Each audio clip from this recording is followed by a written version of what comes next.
Vous l'avez peut-être vu, elle est ici, il y a ces 3 têtes de moines. Là, vous allez voir où je vais en venir, c'est un peu complexe ce que je vous raconte, mais en gros, l'idée de l'enluminure, elle est venue comme ça. C'est-à-dire que sur cette toile, j'ai rajouté des écritures, un peu à la manière dont moi je ressens les enluminures, des espèces de textes que je ne comprends pas en latin.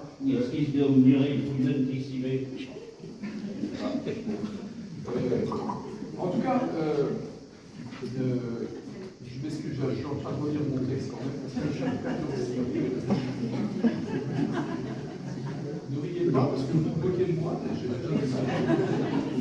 Donc en tout cas, cette toile sur les singes, finalement, elle ne peut pas se moquer des moines, mais malgré tout, elle a une signification qui dépasse un peu le cadre de la peinture avec ces 3 têtes-là. Voilà, qu'est-ce que je peux vous dire de plus? Je m'excuse, je suis un peu perturbé. Je suis très à l'aise pour parler, puis là, un directeur de conscience. Je vous dis. Félix Homo Ignarus.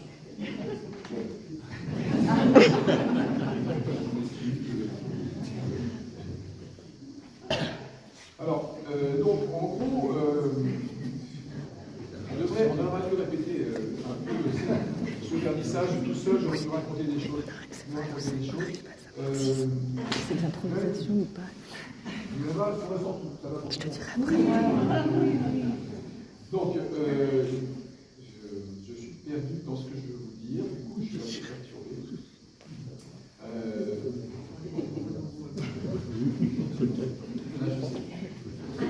Oui, en fait, bon, voilà.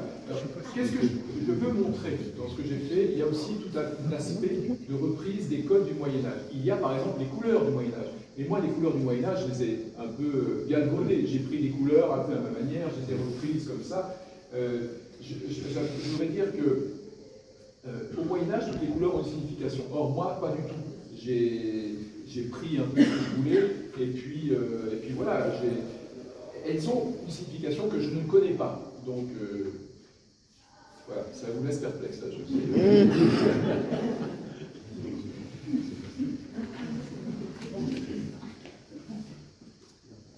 J'avoue que je suis un peu perturbé sur le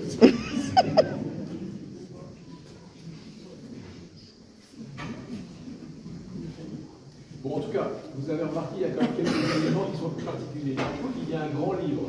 Et ce grand livre-là, effectivement, je l'ai pensé au fur et à mesure de mon projet d'exposition, parce que, en fait, je me suis rendu compte que moi, je copiais les enluminures, je copiais dans les livres, et j'ai eu à un moment donné, j'ai eu envie de faire mon propre livre. Et j'ai repris, effectivement, après un autre livre qui vient d'une autre inspiration. Vous savez, au Moyen-Âge, ce qu'il faut bien voir, c'est que les gens normaux n'avaient aucune raison de croire que les animaux, les licornes, les chimères n'existaient pas. Les gens, d'habitude, ne bougeaient pas, ils étaient dans leur environnement. Et quand Marco Polo et des gens comme ça venaient raconter des histoires, pour eux, c'était possible, c'était pas forcément imaginaire. Donc voilà, qu'est-ce que je peux vous dire? Du coup, j'ai complètement zappé ce que je voulais dire. Donc en tout cas, la comparaison avec les manuscrits du Moyen-Âge s'arrête là, parce que finalement, pour moi, c'était une occasion de raconter des histoires, parce que je ne sais pas raconter des histoires. Donc d'une certaine manière, j'ai pompé, j'ai copié, j'ai dit des choses probablement qui sont particulières, mais donc, je ne sais plus ce que je voulais vous dire.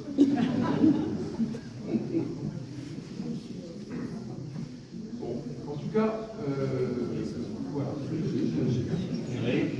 suis un peu perdu, j'avoue que... Mais vous êtes qui, monsieur? Parce que, qui êtes-vous? Parce que là, j'avoue que...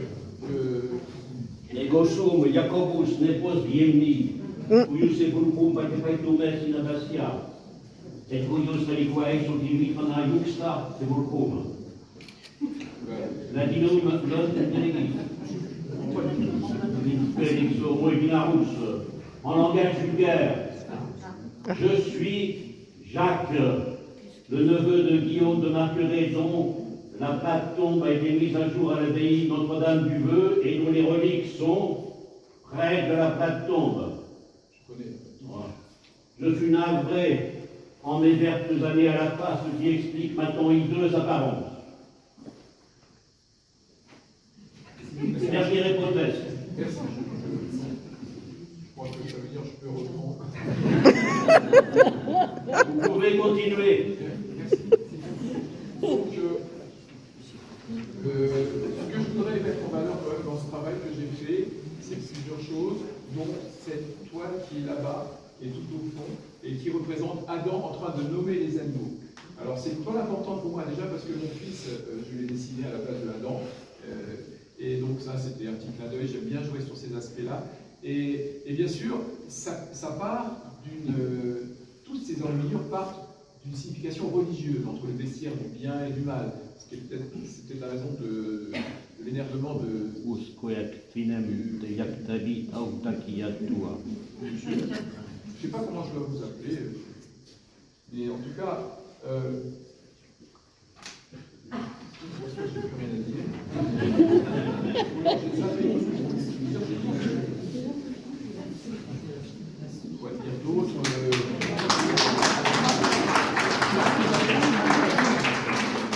Je ne sais pas si j'ai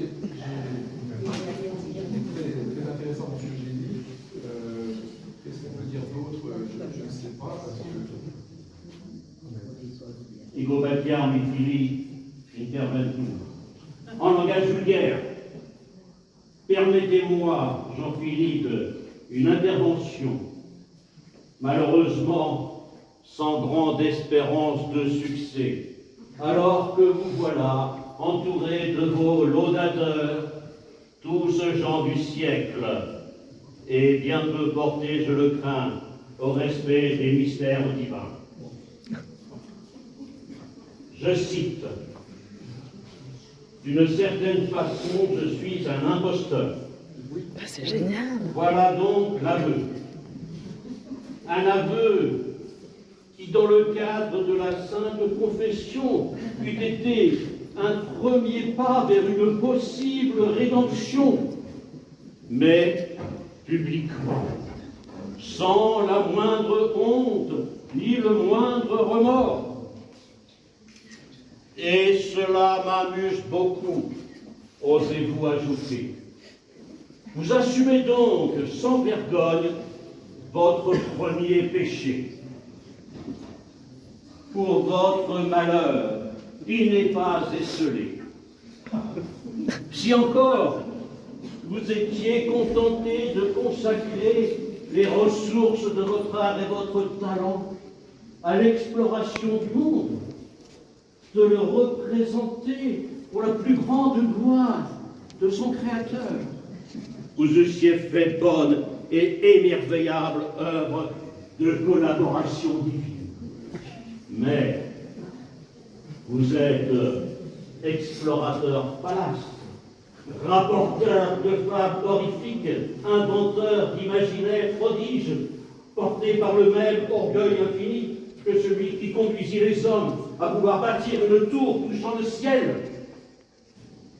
Convoquez votre esprit, mon petit Jean-Philippe, leur temps mérité châtiment.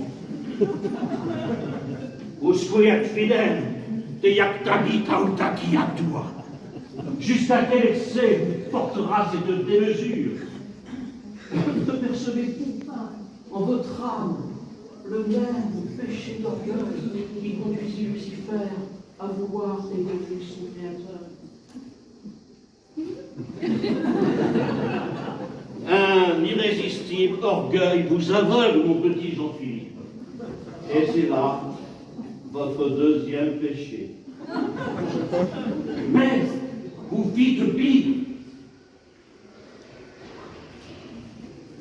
Pour peu que le cœur m'affaille aux simples pensées de votre temps, abominable forfaiture, ce livre, engendrant un monde nouveau, plein d'étranges créatures et d'incrédibles lieux, ce livre est en effet œuvre inspirée par Satan, pour moquer le plus saint des livres, celui qui porte la parole même de Dieu. Ce livre nouveau, c'est Horresco Référence, dans un effroyable accouplement, d'inpensables copulations et de sataniques fornications, unies à l'art mécanique. Un irrésistible orgueil vous aveugle, mon petit Jean-Philippe, et c'est là votre deuxième péché. Mais vous fîtes pire.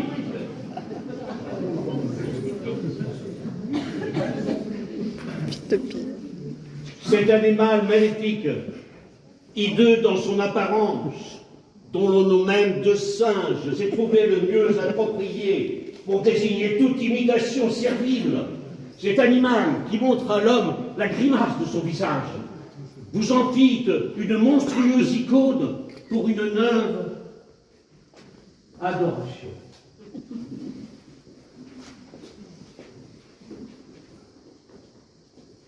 L'homme fut créé par notre Père Tout-Puissant à son image. Le singe, qui est la grimace de l'homme, est donc la grimace de Dieu.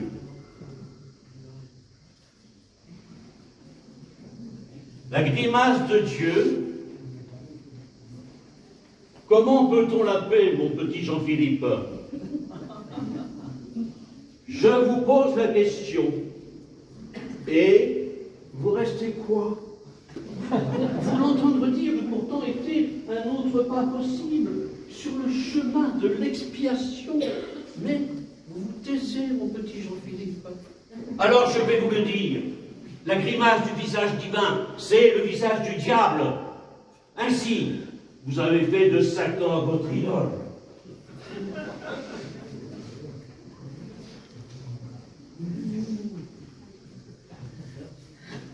À la dissimulation de l'usurpateur, à votre incommensurable orgueil, vous ajoutez donc le blasphème.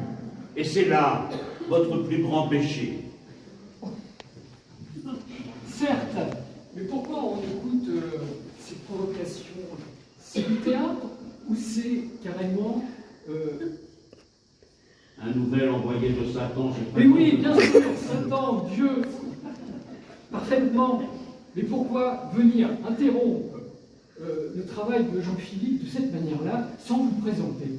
Êtes-vous un homme de théâtre ou êtes-vous quelqu'un qui est complètement... L'orgueilleux préfère la gloire des hommes à la gloire de Dieu. Oui, et sous les regards admiratifs de vos semblables, et vous-même, j'imagine vous êtes en train de mettre des mesures outrageusement comblées. Vous-même, vous êtes orgueilleux. Pour qui vous prenez-vous pour faire la leçon de cette manière aux gens? J'ai d'ores en avant forte doutance pour le salut de votre âme.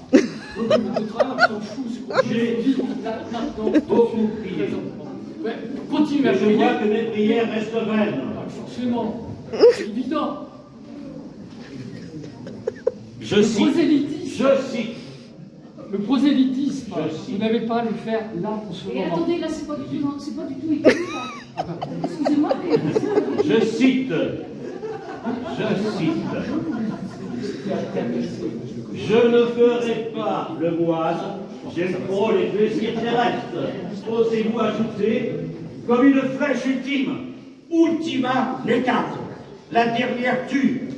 Cette dernière flèche est celle qui vous montre le chemin de votre éternel séjour à venir. Bon, mon petit Jean-Philippe, j'aurais fait cet effort, mais à présent, je désespère une nouvelle. Ah bah c'est bien, bravo, merci.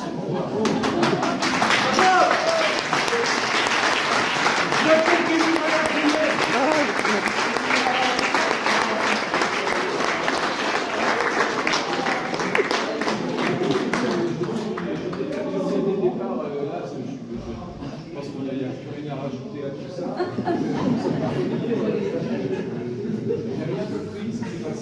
C'était pour vous en intervention?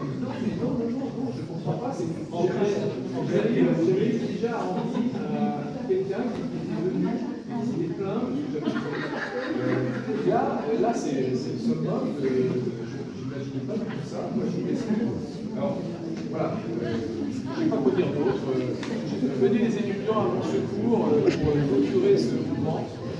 Mais les étudiants, ils n'étaient pas au courant, les étudiants?